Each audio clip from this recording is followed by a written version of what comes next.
நிலத்தில் உழுதால்தானே அறுவடையை எதிர்பார்க்க முடியும்.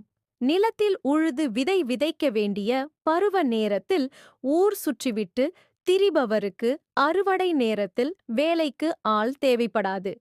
நிலத்தில் உழாமல் எதையும் விதைக்காமல் அறுவடை நேரத்தில் அப்பவே விதைத்திருக்கலாமே. இப்போது எல்லாருக்கும் நல்ல விளைச்சல் கிடைத்திருக்கிறதே, எனக்கு ஒன்றுமில்லையே என அங்கலாய்ப்பது முட்டாள்தனம். இது இப்பழமொழி தருகின்ற மேலோட்டமான பொருள். ஒரு செயலை எந்த நேரத்தில் செய்ய வேண்டுமோ அப்பொழுதே அச்செயலை செய்து முடித்துவிட வேண்டும். படிக்க வேண்டிய வயதில் படிக்காமல் ஊர் சுற்றிவிட்டு பின்னாளில் ஐயோ, படிக்காமல் போய்விட்டேனே என்று புலம்புவது முட்டாள்தனம். அதேபோல் உழைத்து பொருள் சேர்க்க வேண்டிய வாலிப வயதில் ஊர் சுற்றிவிட்டும் சொம்பேறித்தனமாகவும் இருந்துவிட்டு வயதான பிறகு ஐயோ, சொத்து ஒன்றும் இல்லையே, சோற்றுக்கே வழி இல்லையே என்று புலம்புவதும் முட்டாள்தனம். எச்செயலையும் செய்ய வேண்டிய நேரத்தில் செய்துவிட வேண்டும்.